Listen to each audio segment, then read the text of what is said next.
morning, everybody, and welcome to Brand New 2020 Chat Show. I'm Olivia from Shoot and Share, and I'm your personal branding photographer. Good morning. I'm Tam Goldsmith, and I'm the brand designer. Together, Olivia and I have created Brand New 2020 to be a virtual meeting place for small business owners looking for expert advice, hints, and tips on everything to do with brand visibility, marketing, design, and brand photography. Yes, and we'd like to just quickly, Tam and I, say thank you to all our Facebook followers and all to all the members on the Facebook group. Thank you for being with us on this nice little journey. And hello also to all the subscribers of our YouTube channel. We hope that you're enjoying the show. Obviously, for those who haven't subscribed, make sure you do so. You will get all the notification of any new show coming every week. And of course, if you've got any comments, make sure you put them in the comment box below. And today it's our pleasure to welcome Steph Sanderson, and she's from the Creative Shed. Steph, very big welcome. Hi, thanks for having me. Steph is the strategic mind behind the Creative Shed, and she works with creatives to build purposeful, well-structured, efficient and successful businesses. Steph, we rarely get advance notice that a disaster is going to strike, and therefore 40 to 60% of small businesses never reopen their doors after a disaster. Do you believe that strategy and having an action plan are the key ingredients to a successful business? Yeah, I do, absolutely, because it means that on good days we know exactly where we're headed and how we're going to get there, but on the bad days we've already decided how we're going to deal with it and the practicalities that come along with it, so we can respond to the situation rather than reacting through fear or because of the unknown that we're facing. So into that, the key to a good plan or strategy is flexibility. So yes, obviously having goals and milestones, but also that adaptable approach, because if we're too rigid, we won't adapt and survive. Absolutely. And as small business owners, we all need to give our business the best shot at surviving a crisis. And that's exactly what we'll be talking in this week's program about business and brand continuity through a crisis. But first, let's get to know you, Steph, a little bit better. I've done a bit of research on you, and it looks like you had quite a big career in the big corporate world. And for 10 years, you sort of climbed the ladder and ended up working for a big telecom company. But I believe in 2016, you had a big career change. Yep. Can you talk to us through this change? What kind of prompted you to make this big life change? Yeah, I mean, it's fair to say that my career has been a long and winding road and I've done lots of different things. And my last role was a change and transformation manager, as you say, in a telecoms company, and it was intense and adrenaline fueled is the best way to describe it. So I managed a team of 15, and together we were deploying 9 large scale projects into 26 different countries, affecting 250,000 people. And it really wasn't unusual for us to be starting work at 8 o'clock and finishing at 1 o'clock the next morning, persistently round and round. And there's only so long you can do that for, actually, before it really starts to impact everything else. And it got to the point I had a few things happen in my personal life, and it really just made me stop and think, what do I want from my life? Is this what I want to be, or do I want something more and something more meaningful to me? Mm-hmm. And so that's the decision I made. It was a really hard decision. I loved my job, I loved my team, I loved working for the telecoms company, but obviously priorities shift, don't they, through life, and I decided that I wanted something different. Mm-hmm. And so I left. And I left with no plan, actually. Other than hubby and I had booked 3 months in the Caribbean. So we went off to the Caribbean for 3 months, which was delightful. And then came back. And when I came back, I picked up an old hobby, which was painting, watercolor painting. And I started sharing it on my Instagram.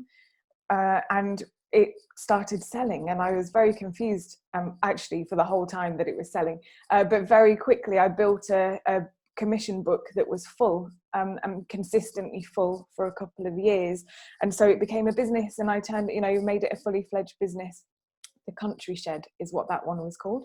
And it was an interesting time. So that kind of helped me detox, actually. I guess that whole transition was about detoxing from corporate life, and actually just spending time doing things I enjoyed. Yeah, and it's usually during those kind of times that we can discover hidden talents like you just have. Yeah. Fascinating. Yeah, absolutely. Yeah, that's a lovely story. And yeah, Olivia, I think yeah, your hidden talents have been coming through very, very clearly. So that's lovely to see in yours. But Steph, yeah, lovely to hear that journey in your career, and how just sort of getting back to doing stuff with your hands and your creativity has really sort of led you to launch what you're currently doing today, which is the Creative Shed. And that was launched in 2019, is that correct? Yeah, in February. Yeah. So I've just had, just over a year ago. Brilliant. Can you explain a little bit more about who your audience are, and what the Creative Shed is, and what services you provide? Yeah, so it stemmed out of the art business, actually. So I found that I had a lot of people contacting me, asking me how I turned it into a successful business. And I was coaching a lot of people. And one day it dawned on me, actually, there's probably a need for this. And so I spent a long time thinking about it and came up with a set of services to really support creatives. And when I say creatives, yes, artists, but also graphic designers, brand designers, web designers, any kind of digital or maker art, even tech startups I'm helping with now, software developers. And it's really about helping them create their strategies, map out their plans, sort out their packages and pricing, making sure they're profitable, getting their client experience where it needs to be so that their clients stay with them, come back to them, refer them on to other clients. So it's all about helping creatives set up and maintain a successful business in the environments that we find ourselves in. Amazing, Steph. And recently, very recently, in fact, you've also undergone a rebrand, which is great. I absolutely love the new look of your logo and your brand identity. Talk a little bit more about that. What prompted you to rebrand? What process did you go through to get you started in that? Well, as a typical creative, when I started my business, I thought, well, I can do that. So I did my own branding. And I guess it wasn't horrific, but it definitely could have been a lot better. And so I went, and I guess as well as a typical creative, I'm never happy with it. So I would do a set of branding, and visual branding, I should say. And then 6 weeks later, I'd be like, oh no, I don't like that anymore. And it kept going. And I was very conscious that it wasn't A, good for my business to keep doing that, and B, it was actually clouding what I wanted to do. I couldn't really get clarity in my business because I didn't have clarity on the strategy side of branding, which is what I really, really needed, actually, more than anything else. And I met Jules from Branding by Jules on Instagram quite some time ago, and we've become good friends, actually, as you do on Instagram.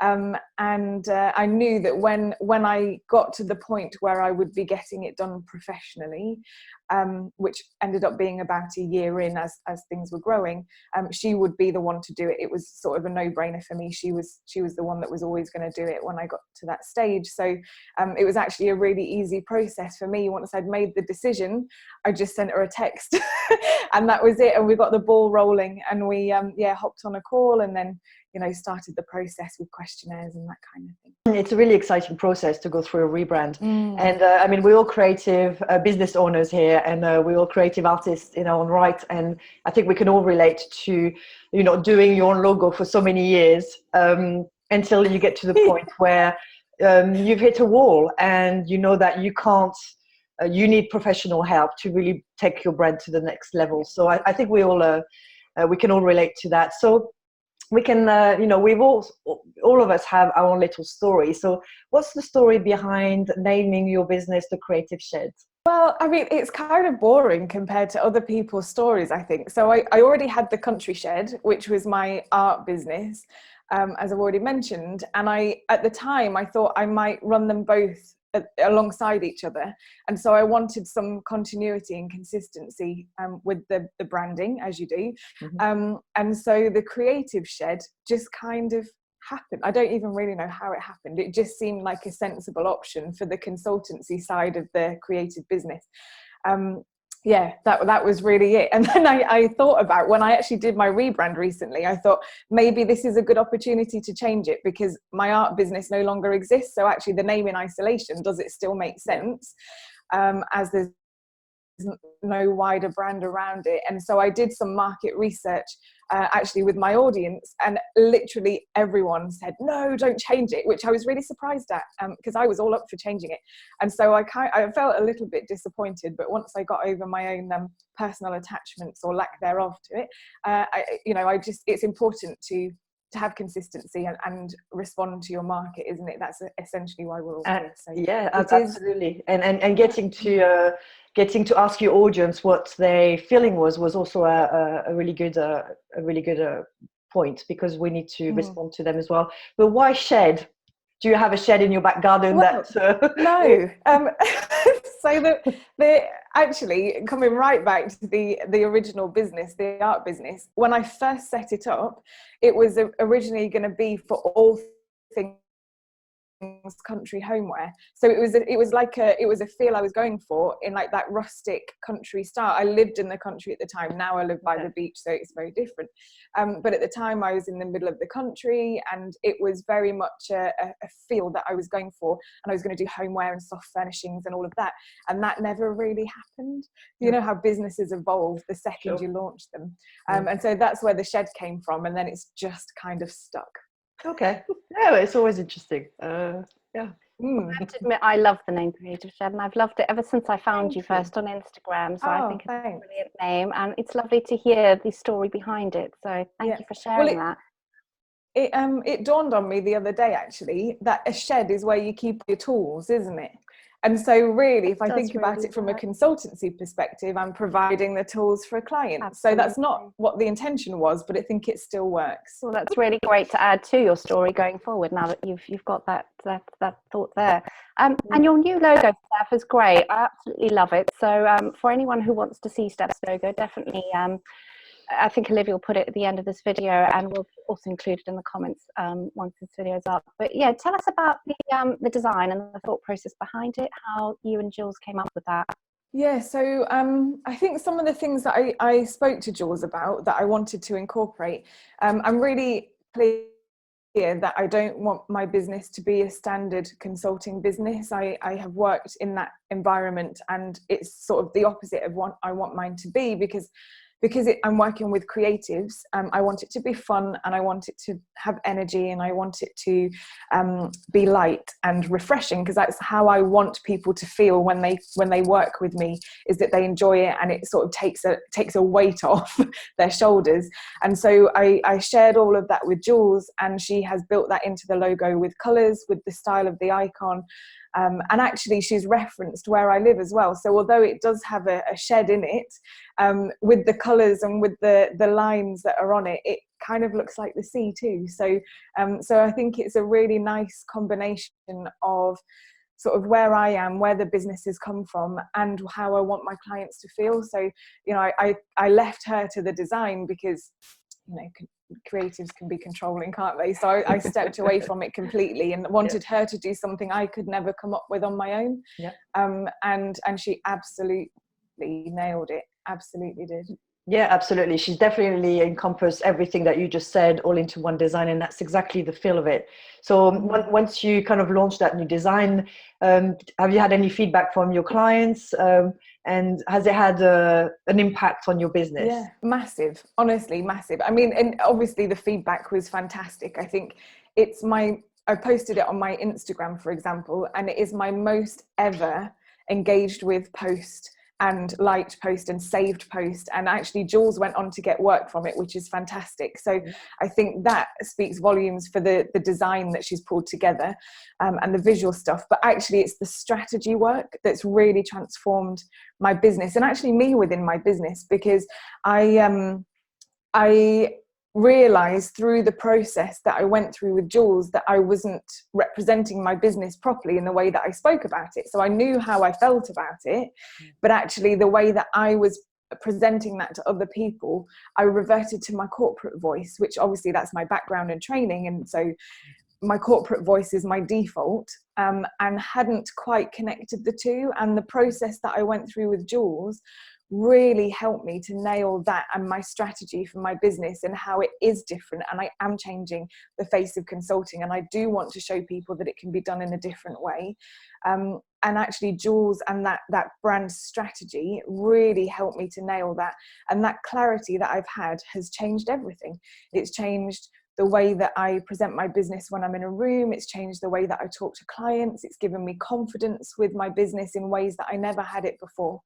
And I would say it's been like a wholly transformative process inside and out for the business and for me. And speaking as a brand designer, that is an amazing thing to see. Once as a designer, you've been able to create that for someone to feel that from their brand. So she's done a really good job. So that's really great to see. Thank you so much for sharing your story with us today, Steph. It's always really inspiring to hear real businesses' success, rebrand stories. Steph, you've explained earlier on the different services that you offer your client, but today we want to bring the focus onto business and brand continuity. Sadly, there couldn't be a better time than right now to think about how our businesses would survive a disaster. Large businesses often avoid this stage as planning is part of their regular routine, but for small businesses, this could lead them to going out of business. Could you explain to us exactly what business continuity is? Yeah, it's really simple. It's basically how you maintain your business in an out of ordinary circumstance. So when something happens, it could be the fact that you lose all of your systems through a data hack. It could be that there is some kind of natural disaster that throws you out of off the internet or out of your current property. It could be a fire that changes where you have to work. There are any number of things where business continuity is required, and it essentially just means that you can carry on working regardless of the circumstances you find yourself in. And it means that everybody knows how to carry on working regardless of the circumstances they find themselves in. Yeah, so it definitely sounds like any business should have that kind of a plan in place. So what would be the first step to create a business continuity plan? Yes, the first step is really to think about your vulnerabilities. Obviously, whenever there is any shift in our ways of working, it creates vulnerabilities. There's no getting around that. It doesn't matter what your business is or how you do it. And so things to think about are what clients are likely to leave. So if you think about specific circumstances, are there any risks for your clients and client attrition in that time?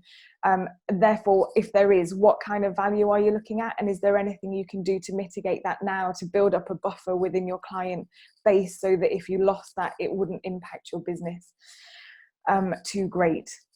Also, what kind of challenges would you have with your supply chain? So if you're supplying goods, will there be any difficulties getting hold of them? Will suppliers suddenly get out of reach, especially if you are in a disaster zone, or if there's something happening in another country where there's vulnerabilities in that supply chain? Do you have backups in place so that you can always keep a steady supply of those goods, and you're not just relying on the one supplier, for example?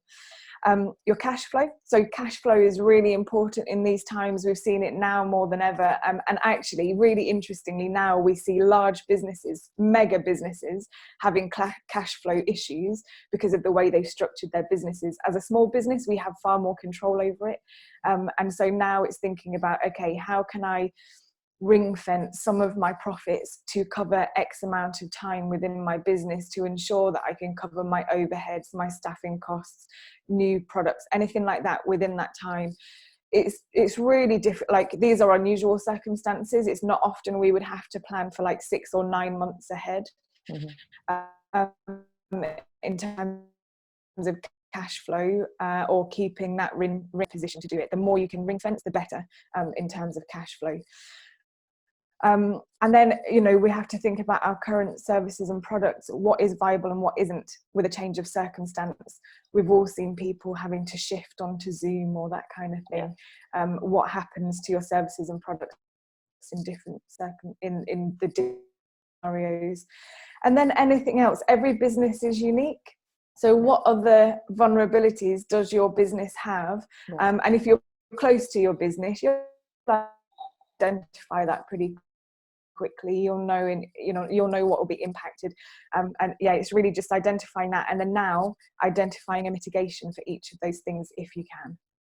Yeah, I mean, I can imagine for any small business owners, this could be quite a scary thing to do, to actually stop and think about your vulnerability. It's almost like asking us to sit in front of a mirror and to point out, all the vulnerabilities that you have inside of you. And so I think maybe for that, a lot of business probably just skip that part, and don't really think. But I think, yeah, today's situation has definitely brought attention to how fragile a business can be. So once you've worked with your clients and you've identified all their vulnerabilities, then what's the next stage? What do you do afterwards? So we start thinking about the practical impacts of what might happen, and one of those usually is a change to ways of working, and it's very unusual that there isn't a change to ways of working, and that will look like different things. That will look like a change in location, maybe even a different business model. So how you run your business and deliver your services and products might look very different. You might need additional systems. So if you think about all of the retail that have currently moved online and to online shopping, the volume of increase in volume of traffic, particularly, so if you take Ocado, for example, is a really good example. They had to close down their website for a whole weekend because they weren't in a position to take and to support the volume of people going to their website and placing orders. Now, obviously, there's an infrastructure discussion there too around how they can service that amount of people, but actually their website couldn't cope with it. And now they've put a patch in place where they have a waiting room, and we've seen tens of thousands of people sat in the waiting room waiting to get on their website. Now, broader discussions around that, but essentially, if you plan that first, if you have that infrastructure there, yes, it might cost you money up front, but how much better it would have been to have been there ready and waiting Absolutely. to serve their customers at this point. And it's not, I know they're not going to suffer financially because everything's gone up in that world, but in terms of client experience, brand reputation and all of that, the more consistent it feels for your clients, the better. So thinking about additional systems and additional capacity you might need within your systems is a really good thing to think about. With all of that comes process change. And if you have a team particularly, it's really important to understand the process changes so that everybody knows what their responsibilities are during this time. And obviously particularly now we see moving online, cybersecurity, data security responsibilities are increasing, and we are seeing more and more hacks at low level, at high level. It's terrifying, and actually we leave ourselves open to broader vulnerabilities when we change our ways of working, even down to someone, if you have a fire in the office and you have to take everything home, suddenly you're moving data potentially into unsecure environments. You're moving it into a car that can get broken into, you're walking it down a road, you're then taking it into a house, and what security do you have at home? Is it locked away? Or all of those things are something that could get us into some serious trouble and our business into some serious trouble. So worth planning out and thinking about now. And then, if you do have a team, what are the key roles that you need for your business to function? Because that's also important. So if you have to take it down to a skeleton staff through sickness, isolation, like we've seen now, you just need your core team working to keep your business moving. Who are those people, and how do you make sure that they're working effectively during that time? Lots to think about. Yeah. And do you take your clients also through the training stage, if there's any training that needs to be done? Yeah, exactly. And I think when you work out your processes, internal and external, you'll identify where there are any needs in terms of training. So if there are any new systems, if there's anything that's unusual for people, it's always good to get that training done. And actually running training sessions in the good times, and they might think it's pointless, but actually it's one of the best things you can do to protect your business in the future. And inevitably a business will need this. Like it might not be something like COVID ever again, but something will inevitably happen in the life cycle of a business where you need to implement something that you put into this plan. Yeah, absolutely. It's almost like, the fire drills in your office. you know, you have them every so often and you're thinking, oh my God, another fire drill. But you're quite happy the day there will be a real fire, that you'll know exactly what to do. And I think that's kind of what the message that you're putting through today.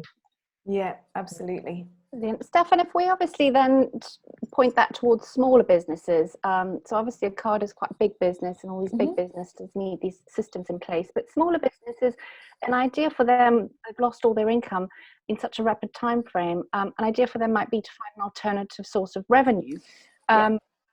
Would that be part of the service you offer, helping them to plan for that, and how would you create that plan for them?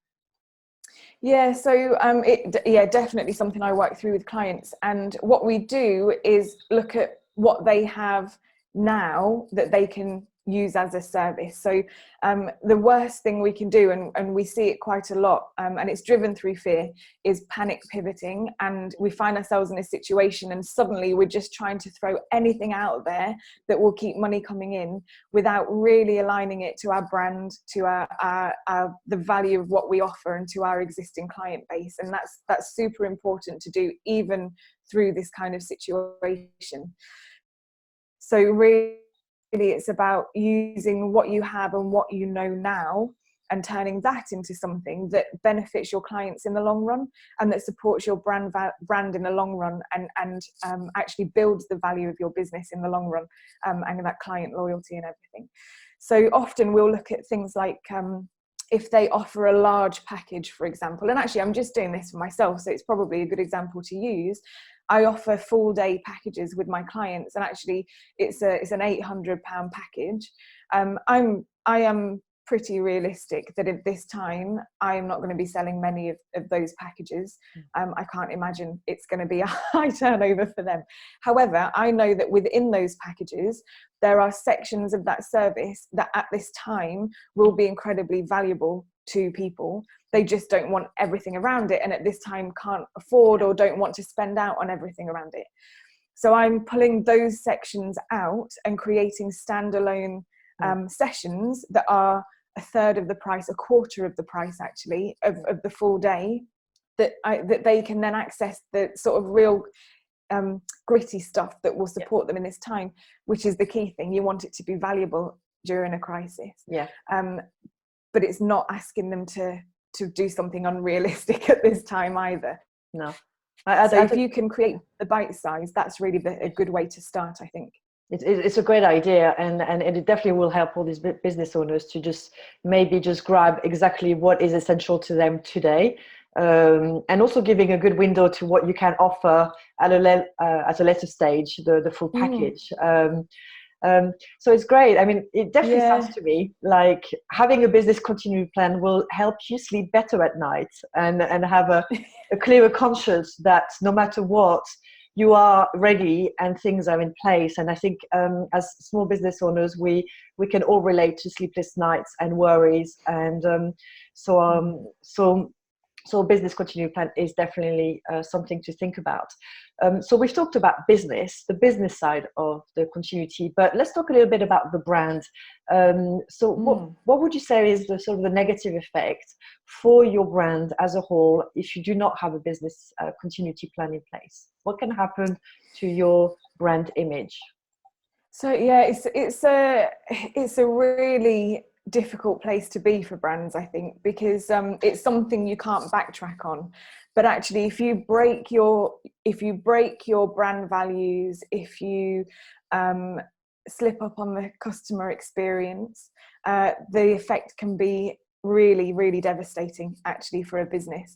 And I think there's probably several things around it. So one is that consistent client experience. The moment, if they're in a negative space already, the moment they experience something negative or that doesn't sit well with their values, and their values is why they were attracted to you in the first place, because you share values, then they are not likely to work with you in the future. They're certainly not likely to recommend you to anybody in the future. So actually you've lost a fan and a promoter.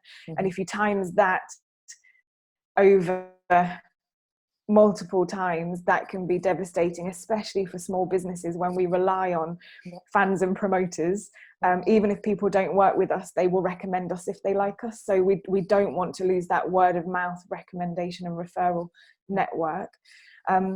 it's really hard to claw back from. So we always hear about reputation and how reputations are built over time and destroyed in a day. Yeah. And it's so true. Like literally one thing can damage our reputation, and it can take a long time to get back from that. So if we do something that either isn't true to our brand, or that is perceived in a negative way right now, which could happen if we don't have that continuity plan in place, and we're either pivoting out of fear, or we're making decisions that don't align with our brand because we haven't thought it through in the good times, that damage, it can take a long time to recover from. It's not impossible, and it is possible to make decisions in this time that do align with your brand. It's just better to get it done before, if you can. Perfect. So for those of you listening, just a word of advice: it's never too late to create your continuity plan, and perhaps this downtime is the perfect occasion for you to have a real hard look at your business.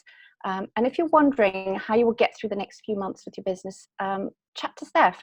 She's kindly offering some free planning sessions. Steph, can you explain what your free planning sessions are and who are they for?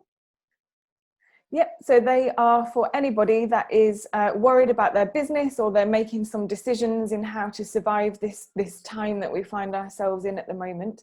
And it is a free 30-minute conversation about anything to do with your business continuity. So if you want to talk about pivoting your services, if you want to talk about how to keep your team working, if you want to talk about your vulnerabilities, whatever it is within the business continuity envelope that you want to talk about, we can absolutely go through that specific for your business, and we will help you get to some decisions and conclusions. Yeah, that's fantastic. So what an insightful talk. Thanks, Steph. Thanks for sharing your wisdom, because I think now we can all understand how important it is to put such a plan in place, not only to protect our business and our brand, but also I think ourselves and our livelihood. And I think that's so important, more now than ever. So thank you. We hope that you have found this talk extremely inspiring, and that you are going to start looking a little bit deeper into your own business and start thinking about how you could secure your business in times of crisis. So thank you, Steph. Thanks for joining us. Thank you. No problem at all. Thanks for having me. I've really enjoyed it. Great.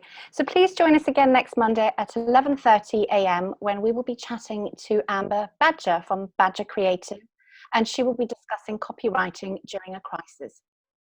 Thank you for watching, and don't forget, be visible. Bye for now. Bye. Bye.